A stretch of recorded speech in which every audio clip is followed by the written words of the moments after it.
Hello and welcome. I'm so thrilled that you could all join us today. I'm Elizabeth Margles and I'm Vice President of Marketing for North America for Caesarstone. And with me is a great friend of our brand and a great personal friend as well, Jonathan Adler. Of course, Jonathan barely needs any introduction whatsoever, as we are all so familiar with his design brilliance. Primarily a potter or ceramicist, Jonathan has been showing us and sharing with us his design aesthetic since 1993, when he launched his own brand after leaving a series of jobs which we're very grateful didn't work out for him. Today, his offerings span furniture design, lighting, accessories, and of course, all the iconic interior design projects in retail and hospitality that we're used to seeing across North America and the world. And it's all within his viewpoint of bringing modern American glamour to our lives. Welcome, Jonathan. Hi, it's so great to be here with you and lovely to see you. It's great to see you too. Yeah, I wish we could see each other in real life, but this will do. Thank you. Well, of course, I mean, we did spend a lot of time together in real life only a year ago, which I know we all have been saying seems like such a long time ago. But our first introduction or our first collaboration with you really was at an interior design show last year, where you conceived of an unbelievable, fabulous space called Dreamland, which used our product, used Caesarstone in ways that we couldn't have even possibly imagined coming to life. I mean, you really took what is, ostensibly a very hard surface and made it cushy and comfy and touchy-feely and just so dreamy, just so dreamy. I mean, here are a few snapshots of what we put together, but can you believe this was last year? It's hard to believe, and I gotta tell you, normally I am like trapped in a loop of self-loathing and self-criticism, but my work with you on Dreamland made me think that I am a genius. So thank you for that. You guys facilitated it, and together we really created something spectacular that I'm extremely proud of and that I love. Well, we were really proud of it too, and I have to say that we were happy to enable your genius hood, if you will, and truly, I mean, whenever I look at those pictures and whenever I look at the video, I just get so happy about it. And it's interesting because you really always have your finger on the pulse of what's going on out there.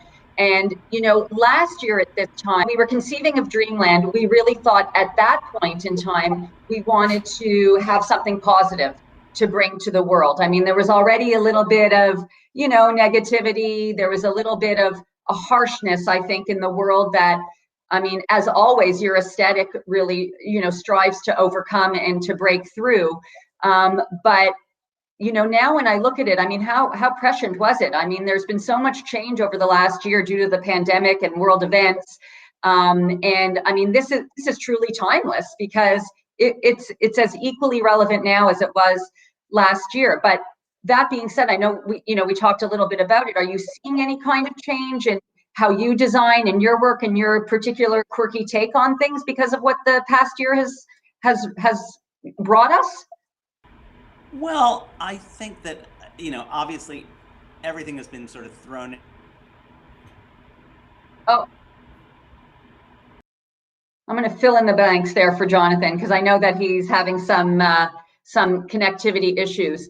One of the things that we, always talked about with Jonathan was the interplay between the white and his very bright color palette, which, he's quite famous for. And we're seeing a lot of increased interest in our white colors. And as you can see from the photos from last year, he really used so much of our white colors. I mean, the light, the bright, and then used them as a backdrop, as a neutral palette to so many different kind of colorful elements, soft and hard. So whether it was in soft furnishings, whether it was in lighting, both in neon and LED, whether we were doing backlighting, he really used this great white palette that could showcase all of his color aesthetic. So I think that white has always been a really popular color for Jonathan, even though we may not always necessarily associate color with you. I was just saying that even though we associate you so much with color and vibrant color, your use of white as an accent and a support of that color, I think, is is something that you really brought to life last year. Yeah, And it's funny. always. Well, thank you. And in as much as people think about me, which I think they should all the time, people tend to think that I am like a color crazed lunatic. But if you actually Mhm. look at my work, you'll see that white is really like at the foundation of everything I do. It is the perfect backdrop and the perfect source of light to set off color. So I really like to use color in small bursts, but the Mhm. foundation of everything I do is white. And I think that white is one of those magic colors, if you can call it that, that kind of Mhm. does all the heavy lifting. It makes things fresh, it makes things modern, Right. and it makes graphic. So I'm like white, white, white. White. And even more so, I think like nowadays people are spending obviously more time working from home, quarantining, sheltering at home, whatever, the terminology du jour may be. And I think they're super conscious of their surroundings, the comfort obviously that their homes give. I mean, it is quite literally now our safe spots, our safe spaces. And I think that there's a connection to white with cleanliness that I think people are sort of tapping into. Yeah, I think that's very true. And I mean, white really it's really the essence of light. And I feel like light, both sort of conceptually and visually, is more important than ever right now. And people at home, as you said, are working from home and Yeah. spending more time at their homes during the day. I think Hmm. many people, get up in the morning, make breakfast, head to the office, and then they come home and they're sort of just at home at night in the dark. And I think that being at home during the day and sort of being surrounded by like a white kitchen or white walls can be a very good place to work and to be. Right. So, we're all spending time in our kitchen. Like right now I'm kitchen adjacent. I'm in my dining area next to my galley kitchen, but um, I think that kitchens now more than ever are like the heart of the home. For sure. I mean, and we've always said that the kitchens are the heart of their home. And then I think if you reflect on all the time, exactly like you're saying, of where people are spending their time during the day in the kitchen, the countertop, your island is really the heart of the kitchen.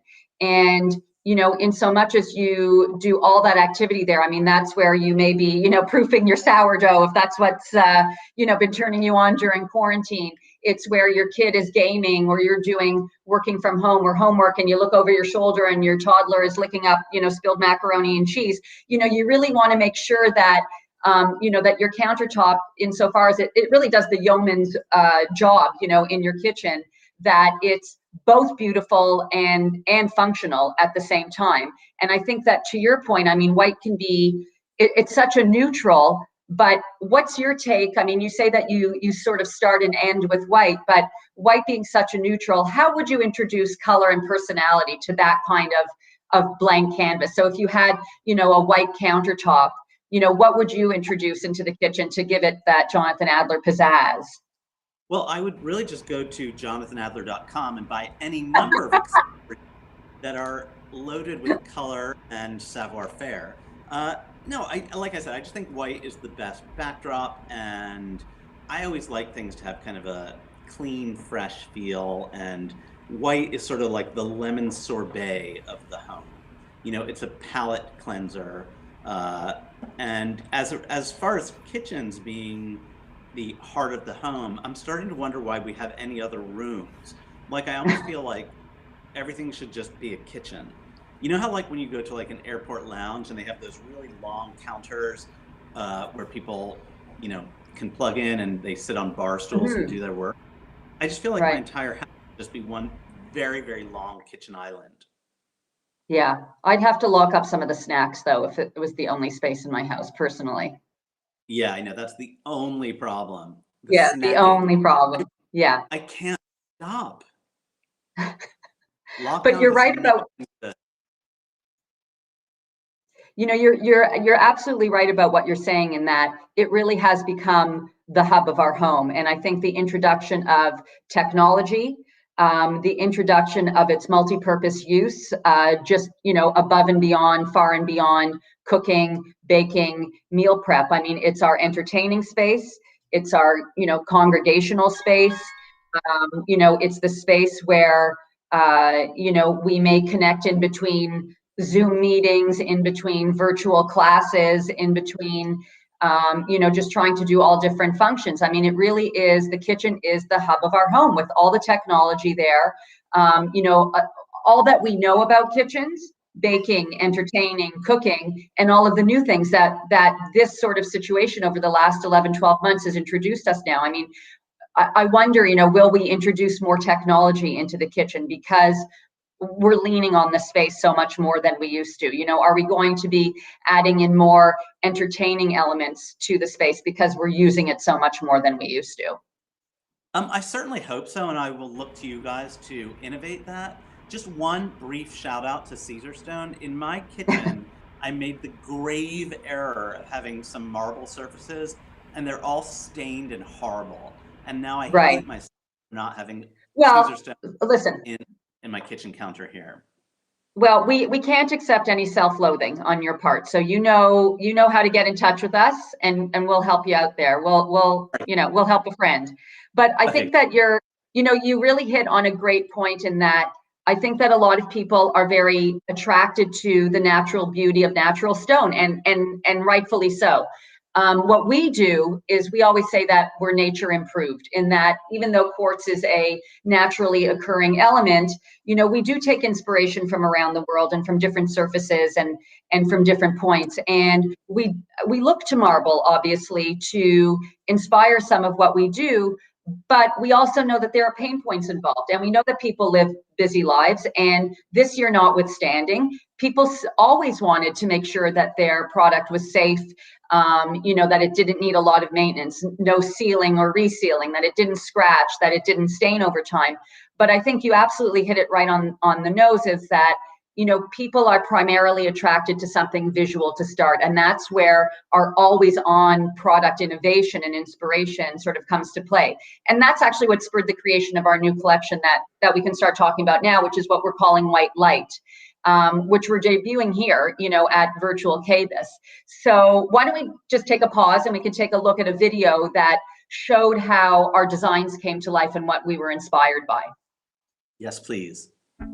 Feel the white softness of a sandy shore. See the frost shimmer in the winter forest. We're experiencing life in a new way now, with everyone everywhere spending more time indoors. It's the perfect opportunity to discover the world from within. Our new collection of neutral, light-colored designs is an image of hope from the future. We look into the horizon of tomorrow, wrapped in purity, resilience, and imagination.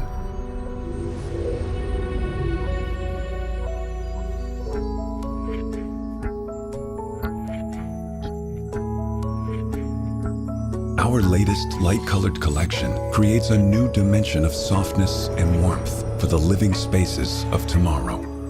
A new horizon of exploration opens up inside.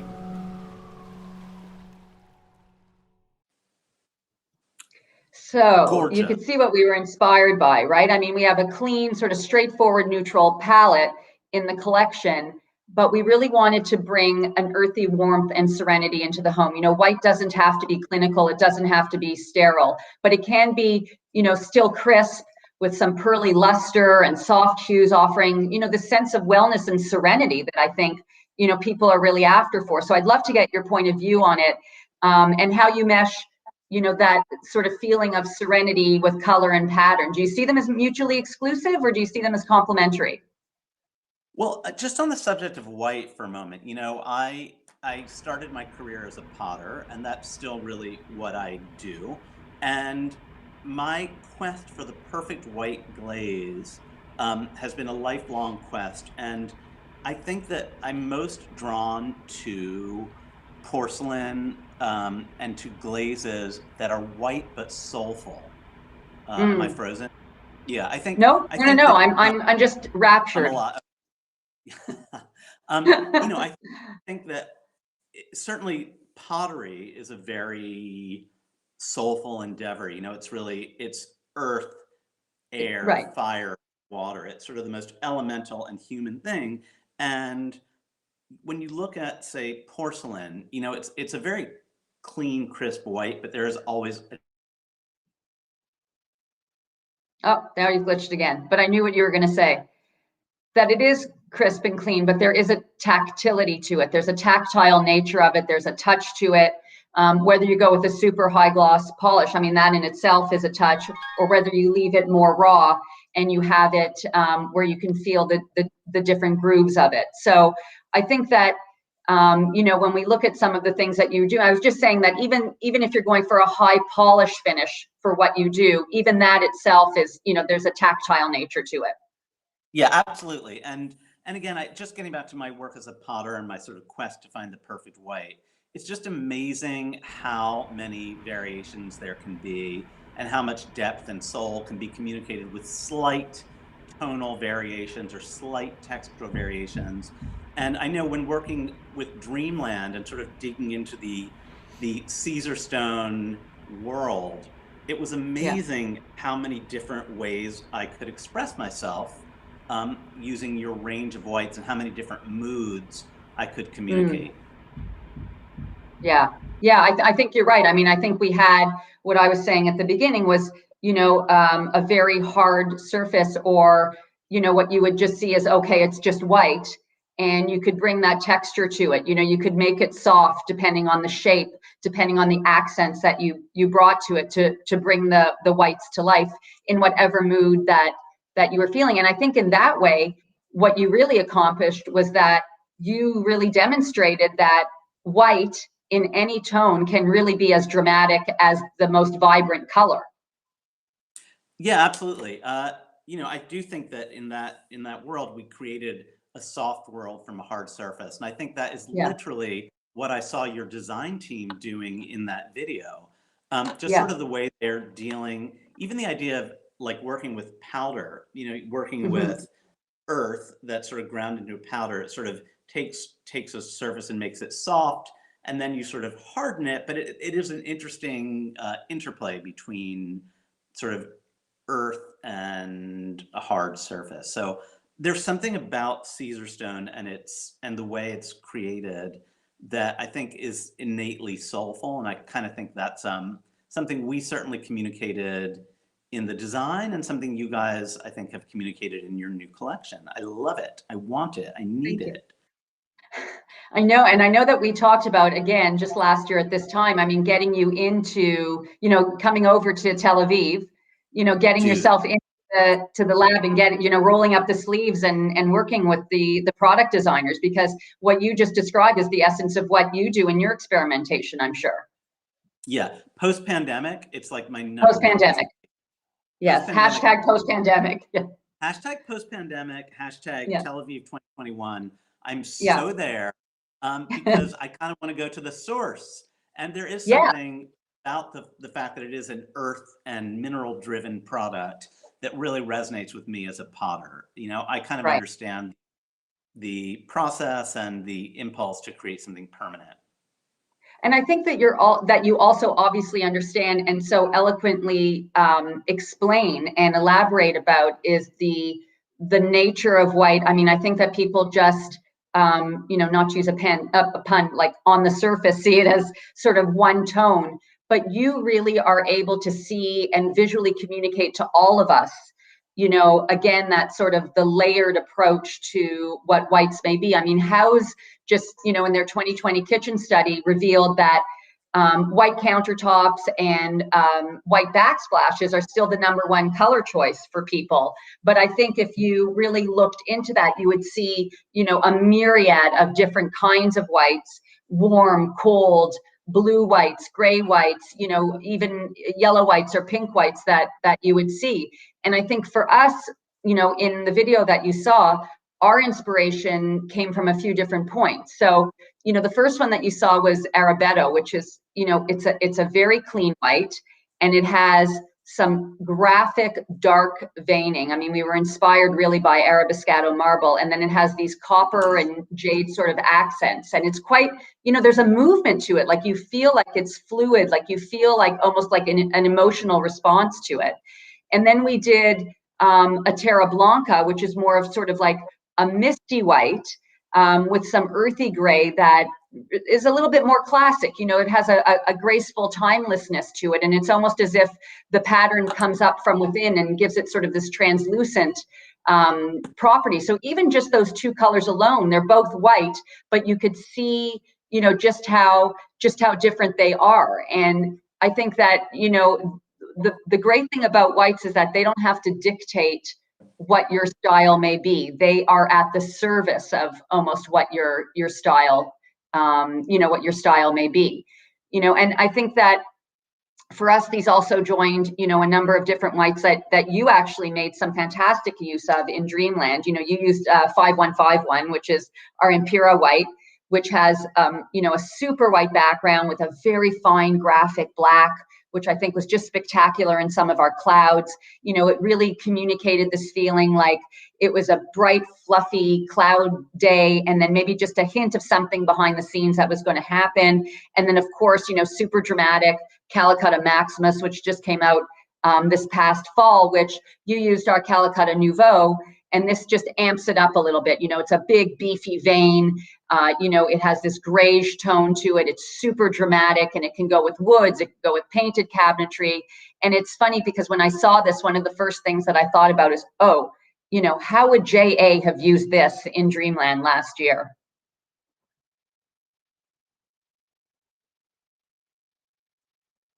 And I'm going to answer that for him because he just glitched again. And I think that, when you're thinking about the different elements that Jonathan brought to Dreamland, one of the things that we really showed was the different applications that you can do. And in some of these shots, what you can see is not just, the hanging clouds that were made from Caesarstone in the sky, but, cutting out those same shapes in end tables. So I was just saying that with Calicut Maximus, Jonathan, the first thing I thought of was, how would JA have used this in Dreamland? And I was just saying, a huge table or one of our cloud tables that we did, or, something just to be able to express, the vibrancy of that white. Yeah, I love that. I love that, Stone. And I think it's funny, as we talk about this and as I really start to think about these white surfaces and the idea of light, I think something that the designers on this call can understand is, how like in the last few years, as we've moved to LED bulbs away from incandescent, every designer is losing their mind because the light from LED is so cold and so blue and doesn't really capture the humanity and warmth of light that we have grown used to. And I think that very same paradigm is at play in Caesarstone. It's like you guys it's sort of the difference between LED light and incandescent light. And I think so many of your surfaces manage to capture that kind of warmth and humanity that that is lacking from LED lighting and is evident in incandescent. So I think that for designers, that kind of, I hope, brings home the subtlety of how something so seemingly inconsequential can make such a huge difference.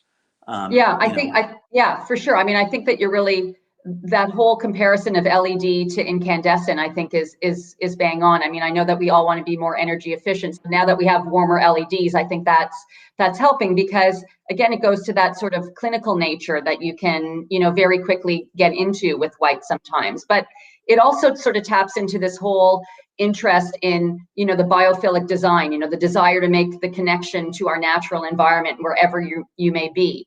And your designs have always had a touch of that, at least, to them, because of the handmade nature to them, to the materiality to them. So, is that something that you find more important to you, the same? It's something that it seems to me, you've always sort of focused on, and bringing that natural element into your home. Yeah, well, again, starting my career as a potter, which is really the most kind of elemental pursuit, really, I'm very grounded in nature and in natural materials.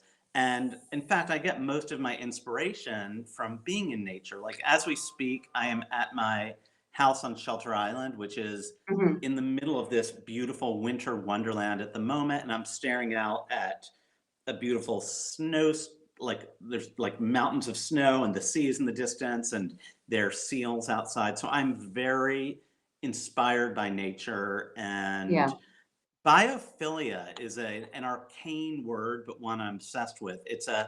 Biophilia is the idea that humans can get energy and life from Yeah. non-human species. Right. So, I like if I go out and I happen to see a seal in the sea outside, it really puts a pep in my step and makes my day. And I think that's just testament to how meaningful nature is. And in the Hmm. world, in the world that we've all grown used to, we're so cut off from nature typically by being in our devices, the very devices which right now are failing me.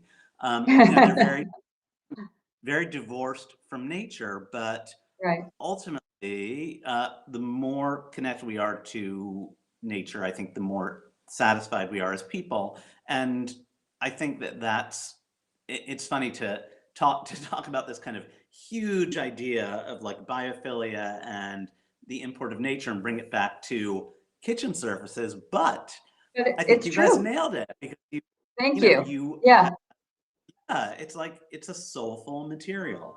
it is. And yeah, and I think that's, my entire design practice is really kind of an homage to Mother Nature. Hmm. And the more of Mother Nature we can get into our houses, the better.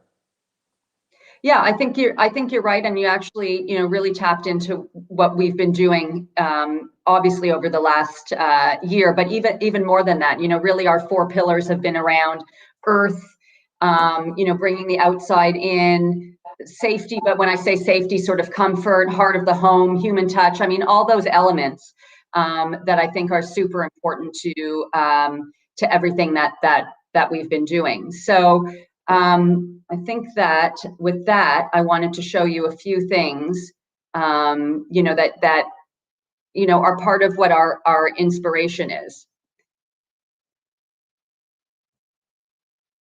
There we go.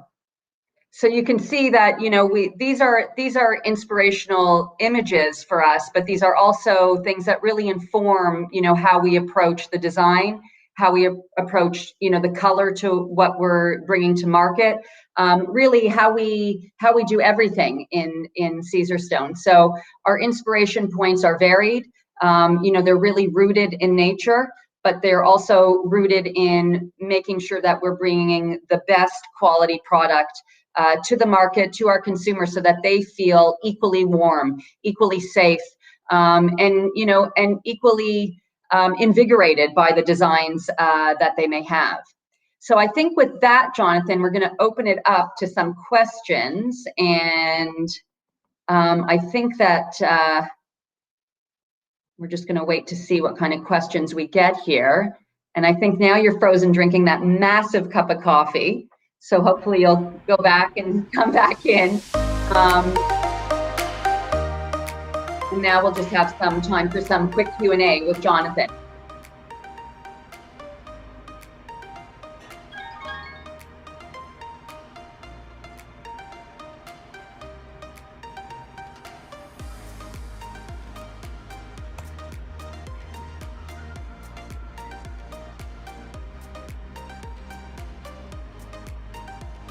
Okay, so the first one is, where do you derive inspiration and what inspires you? I'm assuming that this question is for Jonathan, but I think that he is just having, oh, there he is. Okay, so what inspires you? So The I think you bitches. talked a little bit about it, but I'm sure you have multiple points of inspiration. So expand. Where do you derive your inspiration and what inspires you?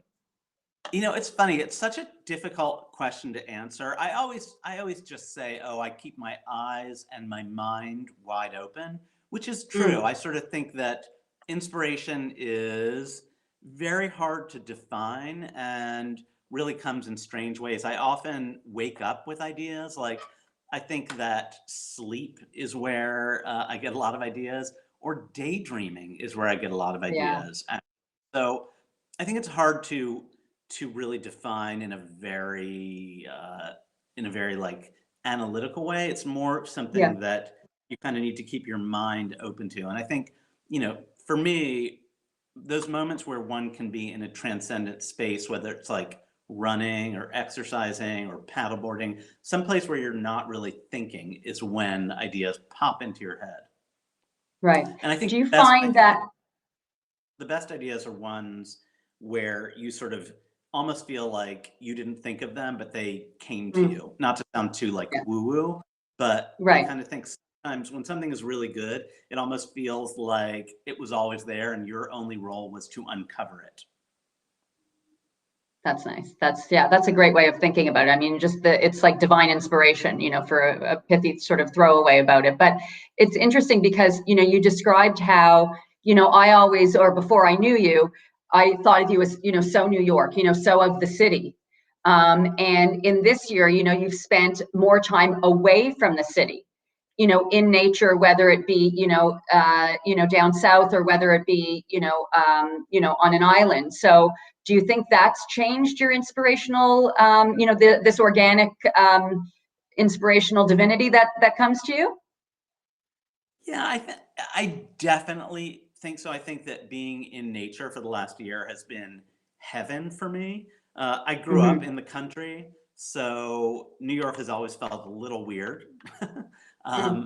But nature is kind of really where I like feel most at home. And yeah, I'm an outdoorsman. Right. I don't know that people would necessarily associate you with being an outdoorsman. I know. I do. Everything about me is different from what I appear to be. There's this great book by this writer called Paul Johnson, an English writer, and it's called Intellectuals. And it's about how some of the greatest intellectuals in history, how people think of them or what their legacy is actually the exact opposite from how they actually lived. For instance, Karl Marx, man of the people, sort of had an indentured servant slash slave his entire life. Right. Or Rousseau, whose theory was basically about the innate goodness of people, was actually a monster who sired like children who all died in Paris orphanages. So I think that many people are very different from how they appear. Okay. So, talking of opposites or things that seem sort of, not hypocrite, but diametrically opposed. So, you designed your version of heaven. I mean, I like to think that Dreamland is, in Jonathan Adler's mind, this is what heaven would look like. Without, going all the ways saying design hell, what would you say is there such a thing as the opposite of design heaven? Is there something where it's just an anathema, like you absolutely will stay away from it, you don't want to see it, what really gets under your skin? I think the thing I hate most in design is moderation. I hate any design that is just kind of moderate or where people kind of settle for something because it'll do. To me, that's just Uh-huh. like, why don't you walk into the sea with rocks in your pockets and just end it all? Like, I don't understand people who just kind of are moderate. I feel like Right. everything you should do 100%, and everything should be memorable. And I think that glamour is a word that I use a lot, and it's a very Mhm. challenging word to define. It's sort of an ineffable quality. But I think if I Oh, there he goes again. So I think we all are so familiar with the Jonathan Adler view of glamour. I mean, I think that sure, I mean, moderation is not something that we would ever associate with you, but I think at the same time, you can have restraint without it being minimalistic. So let's see what he has to say about that claim that I'm making on his behalf. So Jonathan, what I was saying is you were saying that you don't like moderation, but at the same time, there is maybe not a restraint, but there is a discipline to what you do and how you show such a layered multicolor, zazzy kind of approach to design. And again, it goes back to maybe you're using white as the jumping off point or using it in unexpected ways. But, a lack of moderation doesn't necessarily just mean a free for all. Oh no, I think you need to be rigorous and analytical and know when to pick your moments. I just want to make sure that there are moments. Mm-hmm. So I think that um, the essence of design should be basically 99% chic and rigorous and restrained, It's just knowing how to use that 1% of layering or gesture effectively. Right. Okay, so we have time for one last question. Not that I'm leading you into this, but what color would be your 2021 color of the year? Aside from white, I am having a real love affair with lavender. Oh, and do you think that's because of being in nature a little bit more? Yeah, I just think it looks very, very like fresh, and it's kind of, you know, it's challenging as a dude to use lavender, but I think lavender has its moments, even in a butch masculine interior like those ones that I'm known for creating. So yeah, Right. lavender. Yeah, well, lavender is one of those colors also where it evokes a scent, a memory at the same time as a visual, right? So I think, and again, it really connects back to nature. And I think you're right. You put it with brown, it can become super masculine, but it's also really reflective of the earth and where lavender comes from at the same time. It's like you're inside my head, Liz Margles. I know. I've spent too much time there. Too much time there, JA. Me too. Anyway, I hate to have to say that we have to wrap it up because you know that I could go on forever with you. And I do hope that in the very near future we are together IRL. You know, whether it's in New York, whether it's, you know, wherever we may be, hopefully Tel Aviv, and getting your hands in on the stone, and, you know, really being able to continue this journey of inspiration that personally has been such a you know, a great light, a great white light in my professional life. Oh, so well, thank you. It's been such a delight. Thank you, and Mazel Tov on all the gorgeous new Caesarstone products. Thank you. Thank you. And call us about your kitchen. All right, I shall. I need your help. Okay. Okay. All right. We're here for you. Okay. Peace out. Later, Thank dude. you. And thank you all for joining us today. We hope that you derive some inspiration from what we showed you, what we talked about, and we welcome any kind of questions and follow-up that you may have. Thanks again for visiting us at KBIS 2021.